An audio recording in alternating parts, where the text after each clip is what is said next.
Welcome to Burlap Teachers. Enjoy the video. Gather ingredients for one serving: 1 ripe avocado, 1 cup plain yogurt, 1/2 cup milk, 1 tablespoon honey, 1/2 banana, 1/2 cup ice, 1 tsp lime juice, and a pinch of salt. Choose Greek yogurt for thicker texture or regular yogurt for lighter body. Rinse and dry tools. Cut the avocado in half lengthwise, remove the pits safely with a spoon, then scoop and roughly chop the flesh. Measure liquids precisely to control thickness, and set aside the banana and ice for blending order. Pour liquids first into the blender. 1/2 cup milk followed by 1 cup plain yogurt to create a smooth flow and prevent ingredients from sticking. Add the 1/2 banana, 1 ripe avocado pieces, 1 tablespoon honey, 1 tsp lime juice, and a pinch of salt.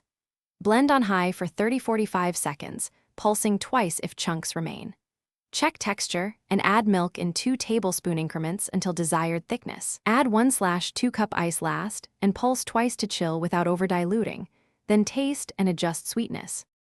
For variations, swap 1 cup plain yogurt for Greek yogurt to boost protein to about 10–15 g and achieve a thicker consistency, or use plant-based yogurt for dairy-free options. Estimate 250–320 kcal per serving depending on yogurt and honey. Reduce honey or use 1/2 banana to lower calories. To store, pour into an airtight container, press plastic directly on the surface, and refrigerate up to 24 hours. Add 1 tsp lemon or lime juice to slow browning. To freeze, portion into ice cube trays and blend later for single-serve smoothies. Thanks for watching. Consider subscribing if this video helped you.